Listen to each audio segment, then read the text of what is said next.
Well, welcome back, everyone. It is Tyler McKinney, and I've got Obi back here with me. How are you doing, Obi?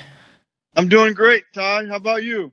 I'm doing good, man. It's a Sunday evening after a nice Buckeye win, and man, I'm ready and excited to talk about these Buckeyes. We've been waiting a long time, and I'm just glad to be getting back into it. How about you? Oh man, it was good to see. It was an exciting game, and it's always good when Buckeye football is back. And like you said, it has been a long time. It seems like, but I was glad to have them back and on the field and show them what they can do. Yeah, man. So we got Nebraska. They came into the shoe on Saturday, and it was a noontime game, and it was just weird because the season started out, I mean, right in the thick of things in Big Ten play, and normally we get those games where you kind of get to tune up, so to say, kind of figure out your playmakers, kind of a thing. Kind of work through some things, and we just got right in the thick of it right there. Oh yeah, like you said, you didn't know what to expect because you're just jumping right in to your Big Ten season, and I thought we kind of started off a little sluggish. Like we just weren't. I mean, of course, you did have a big layoff where you started playing, then you had to stop, and then pretty much rushed it. And I feel like we just started a little sluggish at first, and they were getting me a little bit worried there at first.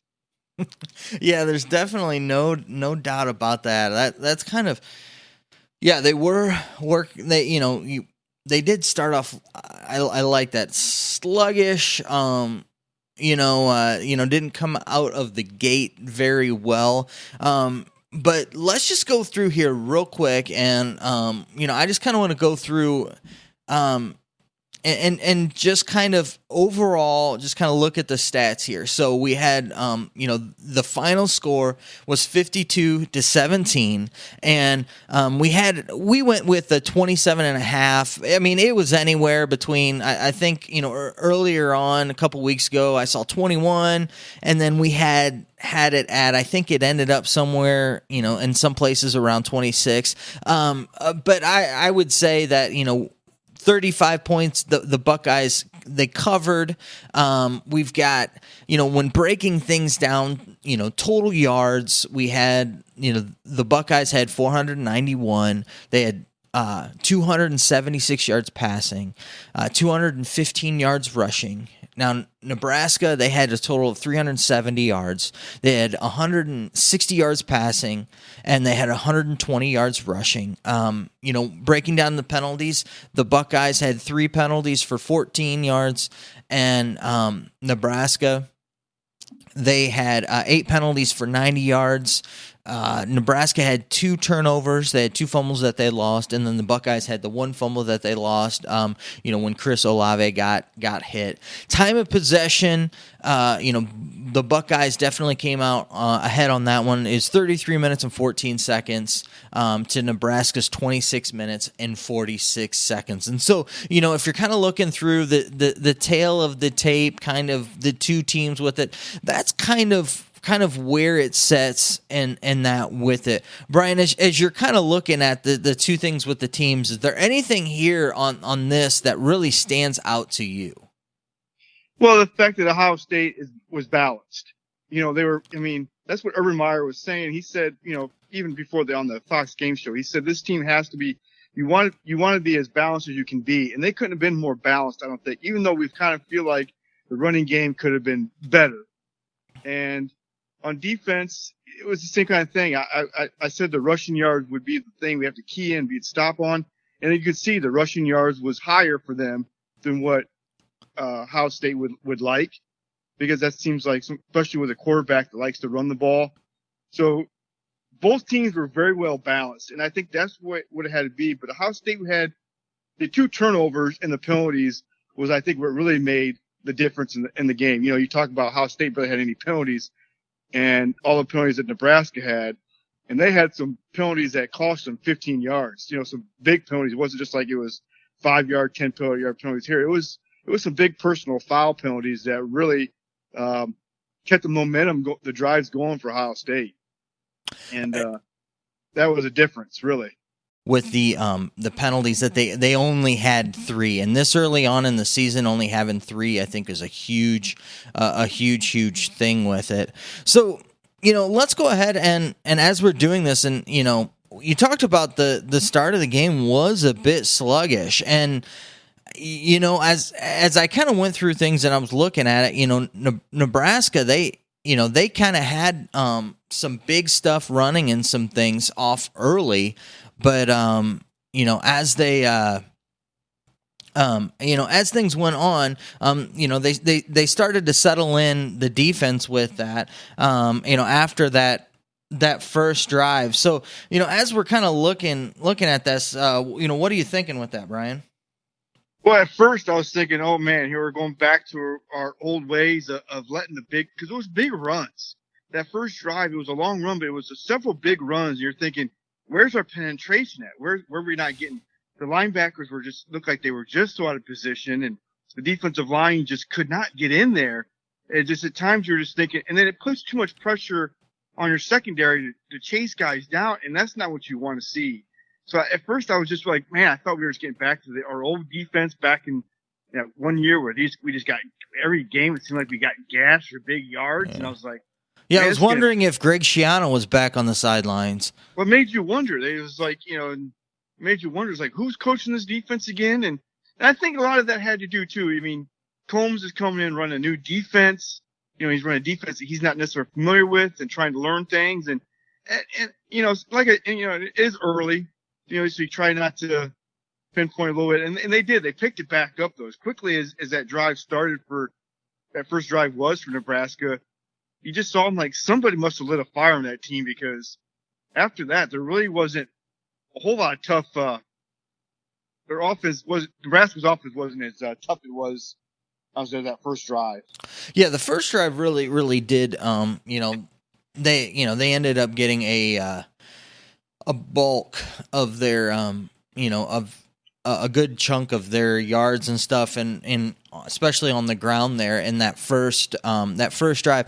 And one of those things too is that when we look at this defense and we're talking about this defense, these are a lot of these guys outside of the linebackers who have a lot of experience. I mean, you've got a lot of guys trying to fill shoes and fill some holes from guys that we've had that have left over the past year, and that so to have some guys step up in that with it, is kind of what we needed, and that with it. So yeah, they got off to a kind of a sluggish start in that with it, and though once they kind of started to find some type of a rhythm in there, and the Buckeyes kind of turned things around, and especially there. Kind of towards the end of the first half into really the second half is kind of where things, for me was kind of the flip of the switch for the game. Yeah. I mean, that really made the difference to me. If when I look at this and kind of reviewing the game was the Buckeyes. Getting the ball to start off the second half. So they were able to go ahead and get that quick touchdown at the end of the half, which is huge. And it really did show just really the poise of, Justin Fields. And we'll get into the quarterback position, here in a minute. But with them to be able to take that ball and to be able to do what they did, and go ahead and punch it in there that quick at the end of the half, and then turn around at the beginning of the second half, take that ball and punch the ball in. And, really the nail in the coffin then was, Seven Banks picking up the fumble of Martinez, who's been notorious for fumbles, and him rumbling down. And, man, I'll tell you what, I'm watching that, and the guy stumbles 3 or 4 times, and you're wondering if he's going to even make it into the end zone. Oh, yeah, he just kind of like, oh, man, he's going to trip himself up. But I can't remember who they said caused that fumble. But I'll tell you a guy that really stood out to me. And if you recall, 2 or 3 weeks, he's the player in the off season, got himself shot in the face. Yeah, and, went through one cheek and then through the other. Yeah. And Haskell Garrett, he played the game of his life, man. I tell you what, he came to play. And I think he's the one that got that defensive line fired up. Because after that, it was just the whole defense as a whole. Because right after that, it was like, as soon as he kept getting in there and getting some pressures and getting a couple sacks, it's like the whole defensive line just like, that's the playmaker I think they feel like they were looking for in that game. And he came in a big role and stepped it up in that fumble recovery. And it just seemed like right there is where the defense really turned the game around for themselves and helped the offense in a tremendous way. Yeah, I agree with you there. I mean, I think when he had that first sack that he got really ignited something, throughout the whole team, and you're right. It's like he flipped the switch for them, and they kind of went from there, and that was. That was kind of where it happened and what it was, and then kind of the rest of the game. I mean, even though there was a lot that happened, but the rest of the game kind of seemed to kind of cruise, from there. That seemed to be the turning point, with him coming in and doing that with it, and then. The Buckeyes then going through and kind of, ending out the game. As we're kind of finishing up just kind of a recap of the game itself, is there anything else that really stood out to you, Brian, that you wanted to hit and you want to touch on, you want to look at? The running game. That's where I would think I was most disappointed. Because I just feel like they just didn't look like they were hitting the holes very good. And I feel like that's something that's got to get better going forward. Because that was putting Fields in tough situations where you have to throw the ball a bit more, him being the one that runs the ball. And that's like we were talking, when we were previewing the Buckeyes, that we didn't really want to see Fields take a lot of shots, take a lot of hits. And he took a little bit more hits than I think we would like to see. So yeah. I think we need to be protecting him. Yeah, I definitely think of that, and as I'm, it's one of those things where, as I'm looking at this, let's just go right into these, these running backs, to probably say that I was disappointed. In the performance by our running backs is probably a little bit of an understatement. I'm like you. Justin Fields. I think getting 15 carries a game is for us is not going to do that. It's not going to do it. I mean, Nebraska is a formidable opponent.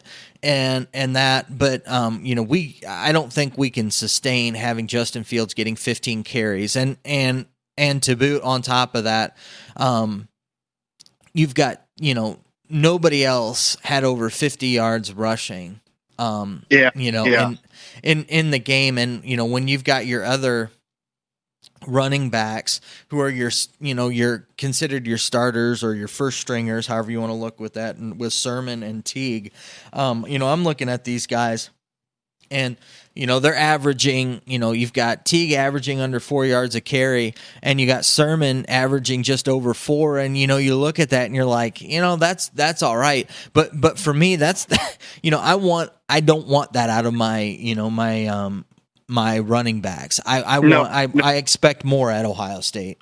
Yeah. They need to get about 6-7 yards, average about 6 or 7 yards a carry. Now they're both not going to do that. And maybe one of them, the one that takes control of the reins, is the one that's going to get the bulk of the carries and stuff like that. But the guy that really impressed me running the ball was the third string running back, Chambers. Yeah, Steel Chambers. What? I mean, he comes in and he's playing with the first stringers to me, which and so here is my thing when it comes to Buckeye running backs.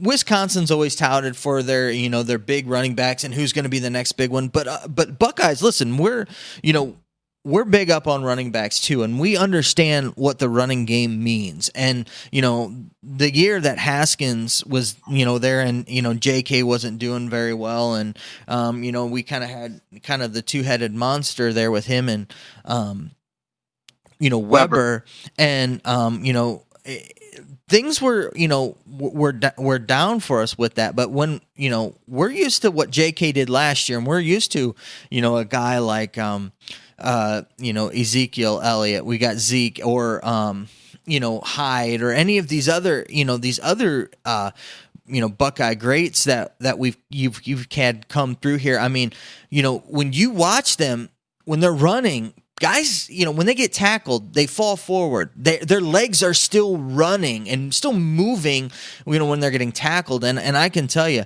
I mean, Trey Sermon, he looks like he's going to be a dynamic playmaker, but you can't, when it's a 3rd and 2, a 3rd and 4, him or Teague, you have to fall forward and get that at Ohio State. You will not be on the field anymore. I mean, other teams know that you're running the ball. Listen, you can't. That can't be an excuse. Your feet need to keep on churning, and I just don't like when he's getting hit and he's falling over to the side, or they both did that. They both did that a lot. They just couldn't. They weren't pushing themselves falling forward like J.K. Dobbins or Ezekiel Elliott always did. And they need to work on that for sure. Yeah, Chambers though, man, he came in there and it's almost like he ignited a fire under the other guys' belly, because as soon as he came in there and they started giving him the ball, I mean, granted, he ran for over 30 yards, 8 yards a carry. And so, I mean, against, I mean, the game hadn't been put away yet when he came in there, and it did see that, the other guys started running a little harder after that. And I don't know, maybe part of that is the O-line started wearing on their defensive line, and that usually happens at about the second half with the Buckeyes, their big bruisers up front pushing and leaning on them all game. But listen, those two, from what I saw for most of the game, if they're going to carry the load for the Buckeyes this year, they're going to need to step it up. Yes, they are. Absolutely. Yeah, I mean, and I will give, others, that I do know that last year J.K. Dobbins, against FAU didn't quite, break 100 yards in that first game, and it was kind of a weird thing, and, playing through that. And I know that this is their first game against Nebraska, so we'll give them a little bit of a pass. But I can tell you from what I saw with it, when you've got Chambers running hard, and two, you've got your quarterback Justin Fields is looking like is running more like a true running back than Sermon or Teague. When he's finishing runs with his feet, pushing with his legs, getting every last ounce and an inch and everything out of everything. I mean, there's just a lot to be had there with the running backs. Oh yeah, absolutely. And maybe it was just not having that time, that layoff. They did come out a little bit. They came out a little bit sluggish, and it's one game. Maybe we are jumping the gun a little bit, but they definitely gonna have to start showing a little bit more than what they showed against Nebraska. Yeah, and so let's go ahead and let's move on. Let's talk about one unit that I'm really super high on, and it's definitely that receiving core. I was pretty pleased with them.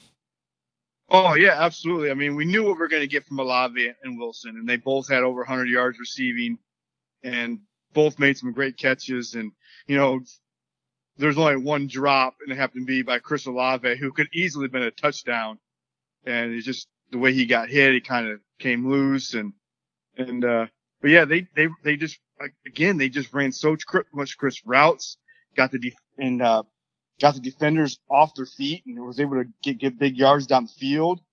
And that's just two guys you're talking about. Then you had that Jackson Smith Jobby come in with probably one of the greatest catches you'll ever see in the back of the end zone.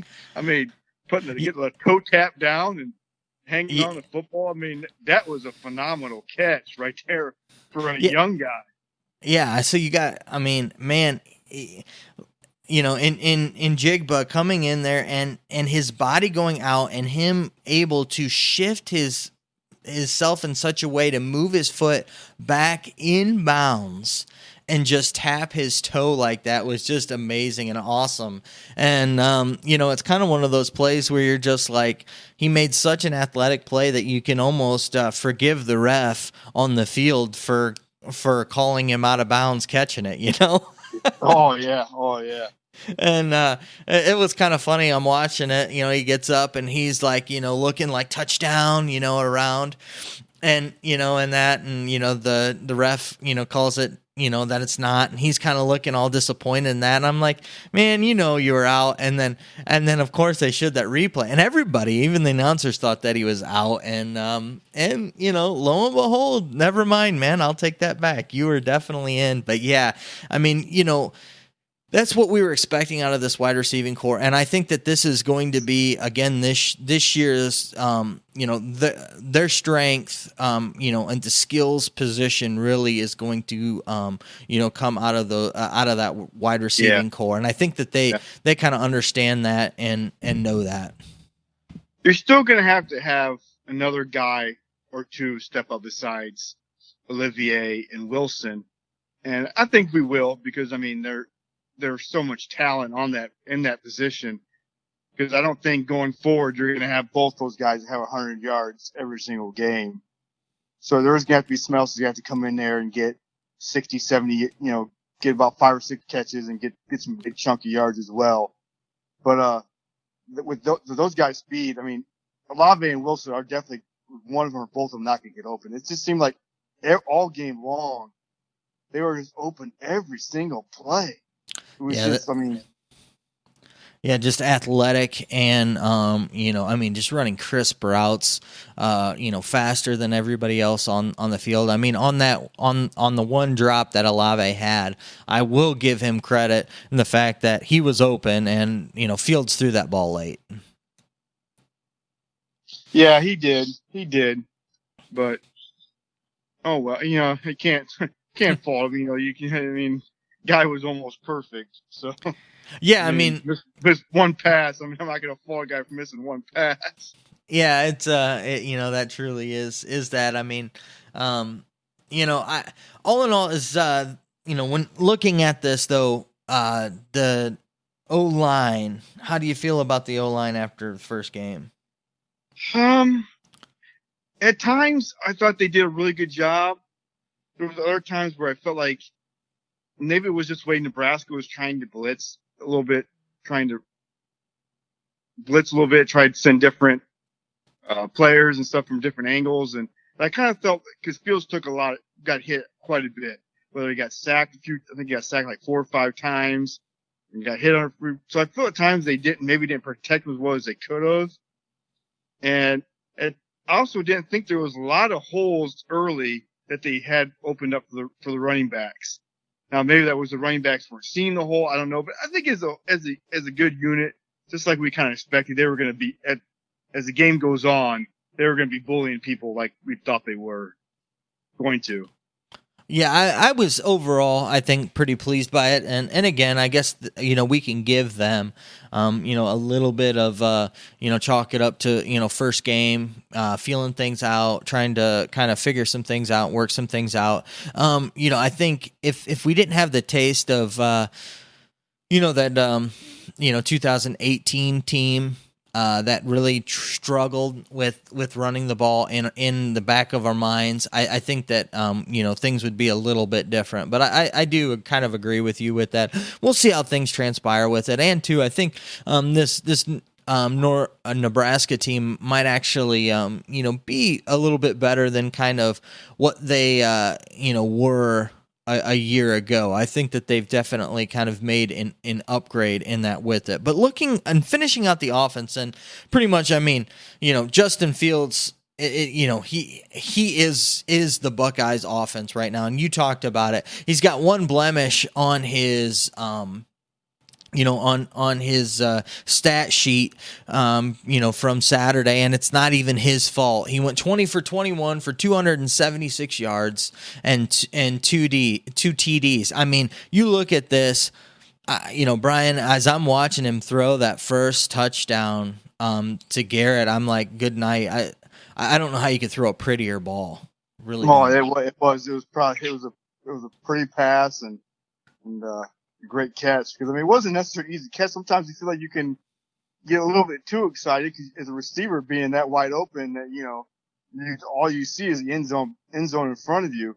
It's easy for you to lose sight of it. But it was just a pinpoint, beautiful throw, and he was making throws like that all game though. Just like everything was just right on the mark. Yeah, they were just perfect. I mean, whether it be a touch pass, whether it be a pass on the run, and it didn't matter what side he was running to, whether he was running to his left or his right. I mean, he was just on target, on point, the whole game. I mean, you can't say really any more about that. I mean, the stats, the 20 for 21 speaks for itself. 276 yards, not like a, crazy record-breaking day, but after you watch, how he commanded this offense, you really expect big things out of this Buckeye offense, especially if they can have Teague or Chambers or Sermon turn into the type of bruising back that's going to punish the other team. This offense is definitely going to be fun to watch this year. Oh yeah, absolutely. You remember there was that one throw too that we talked about a receiver having great vision of watching where the ball was going to go. It was tipped at the line of scrimmage and it was just fell right into the lap of Wilson to be right there in position to catch that ball. It's just they got great eyes as well, I think, and I think that's what makes those guys good receivers. Yeah, speaking of Wilson, I mean, he just the freak athletic guy. I mean, just athletically. So he slips and he falls and still catches the ball. Yeah. It's like good night, Justin Fields couldn't throw a better ball, and two, Garrett Wilson to be able to slip and fall and get himself recovered enough to where he could catch that ball. That was, that was crazy. Yeah. So I do think the tight ends need to get a little bit more action in the passing game. And I liked what Fields was trying to do. I think he hit the one for a nice yardage that set up the one of the Teague's touchdown runs. But I feel like we didn't see them do a whole lot, which I don't think we're going to see them do a whole lot. But maybe try to get them a few more touches a little bit to kind of, satisfy them. But they did a pretty good job blocking on a couple nice runs by Fields on the outside, especially the one where Fields had that touchdown run where he had a spin by the defender to show his little PlayStation moves, if you will. Yeah, definitely. I think I got a feeling though that's probably going to be a quiet season there through the. Probably will be. With that. So let's move on to the defense here, and we kind of already said that really Garrett. Really came out and stood out and set the tone for it. And let's just start there in that, kind of in that position group and looking at the D-line. And, this D-line, they've got a lot of highly touted recruits on it. And, it took them a bit to get going. But I think they've got big shoes to fill. But we're looking at a bunch of young, they're not all young guys, but there are a lot of guys that are inexperienced. Yeah, they are inexperienced. And like we were saying when we were previewing, we said there is guys that saw some playing time last year, the Harrisons and the Vincents and Cooper, who's the 5th-year senior.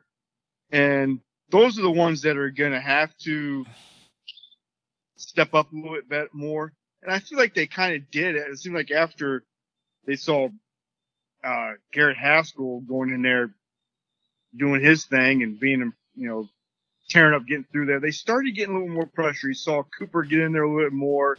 And you saw Harrison make some big plays.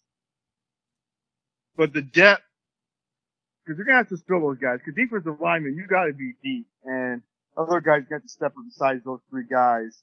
But like it's the first game. They've been out of action. So I'm not going to try to get down too much. But they do have to get a little bit better. Yeah, they definitely are, and it could be just kind of getting in there, experiencing things. I know one of the things for me that you can just tell that the guys are younger, and that is staying home. In this 4-3 defense, one of the biggest things that you need is you need to have those disciplined.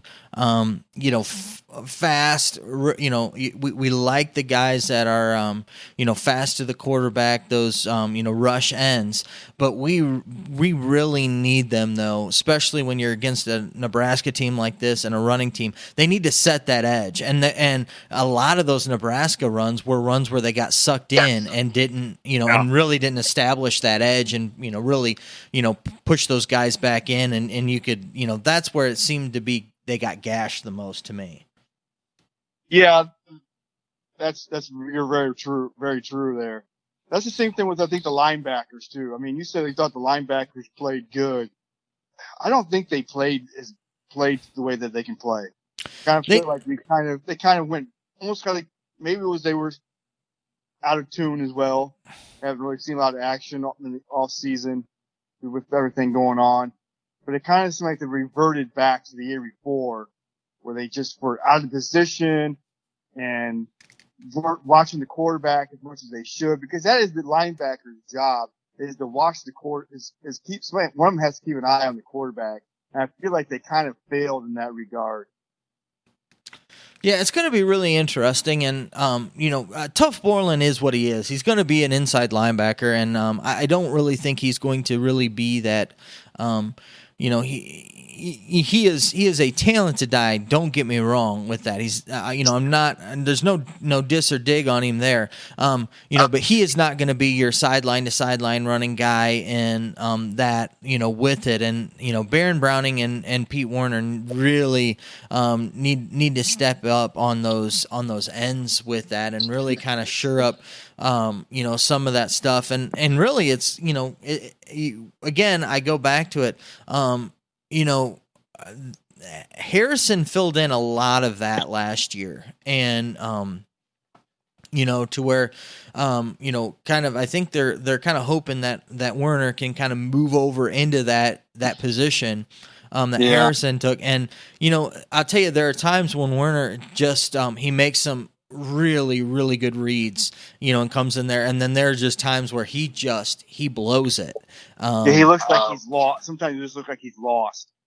Yeah, definitely with that. So, I kind of see that there, but overall, I think if we could get a little bit more out of that defensive line, I think that'll sure things up for the that linebacker core. I think that too, Nebraska was a kind of a tougher test for the Buckeyes anyways, because they're a team that really commits with just the skills that they have to that run. They with the quarterback option and that whatnot, and that always throws defenses off, and so maybe it was just a little bit of that, not sure how to, especially with a lot of new guys in there, maybe not knowing how to used to stopping the option play, because they'll usually come in there late in the ball game, and teams aren't going to be running the option when they're down 3 or 4 scores. They're going to be trying to throw the ball.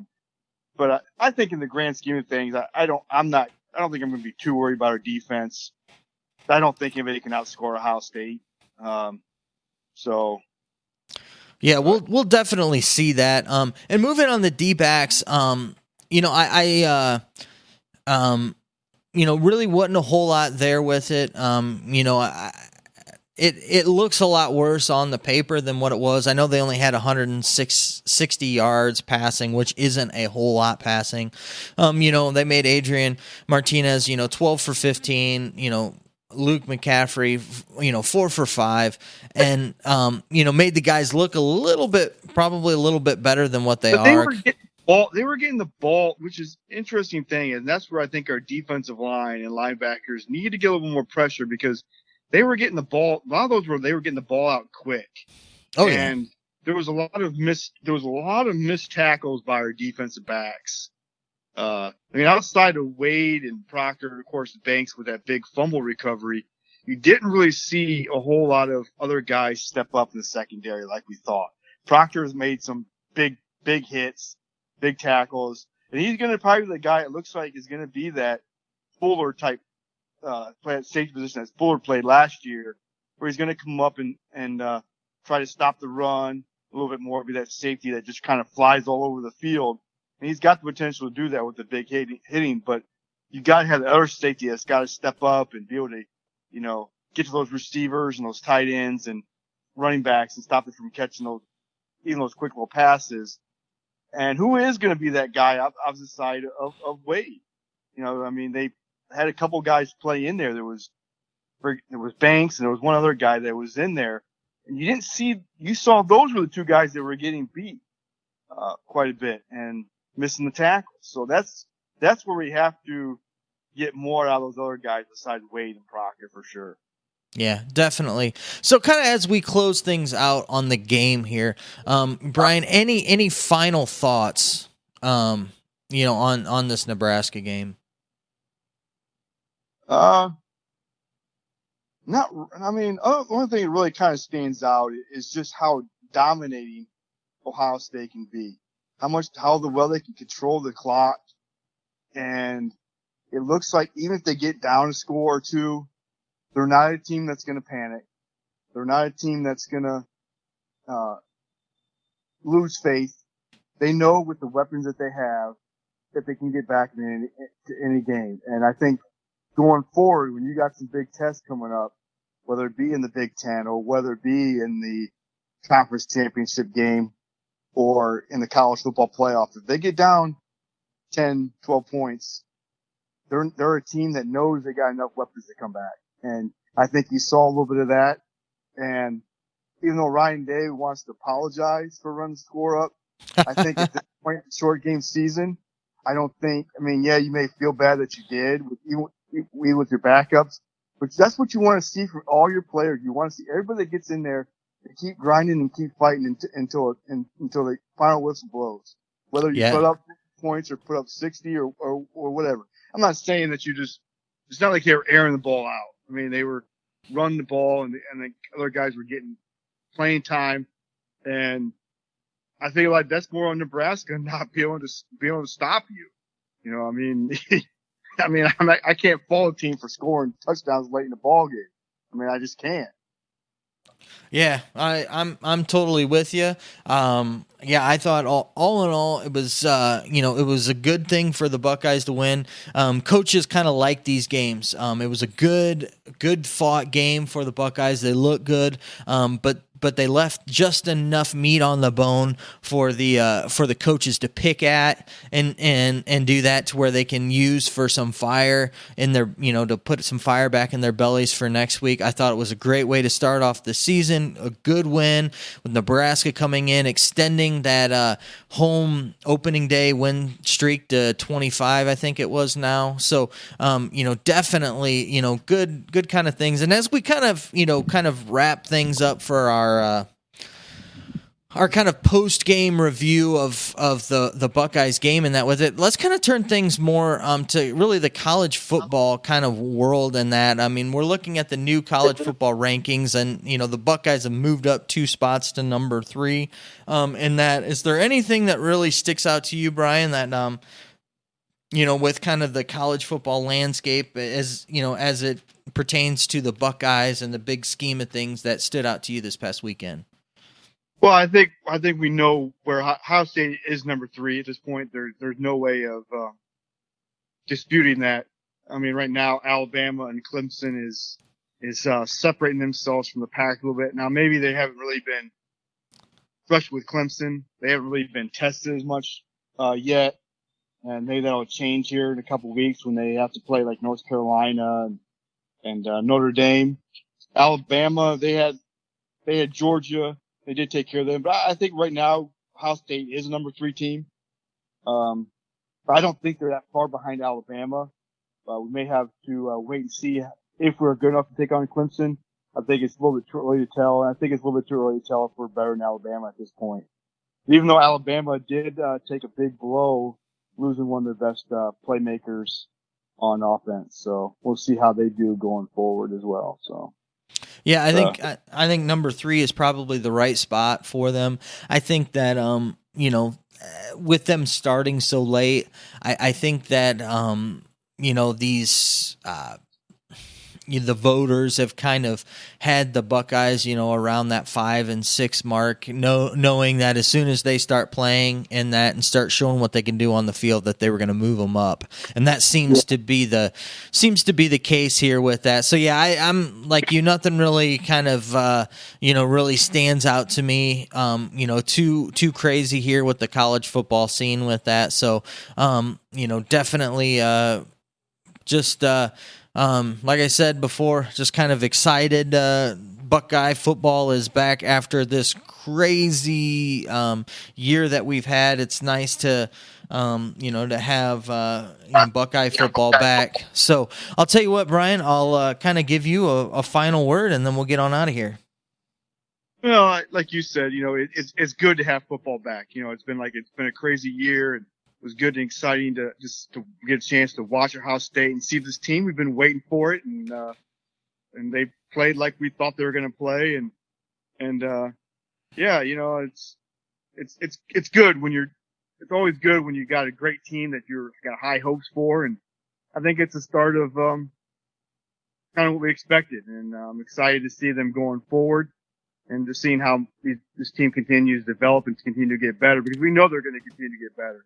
What Ryan Day came in here to do, and he's learned from Urban Meyer on how to get the team better each week. And I'm excited for these Buckeyes after watching them play against Nebraska going forward. So go Buckeyes. Yeah, I'm excited too, and hopefully all you guys watching and listening out there are excited too. Brian and OB and I will be back this later on this week to preview the Penn State game, Ohio State going into Happy Valley, and that coming up this Saturday. So Brian, thank you for being with me again, man. No problem. Thank you for having me. All right. Yeah, sounds good. All right, we'll go ahead and you guys have a good night. We're going to get on out of here.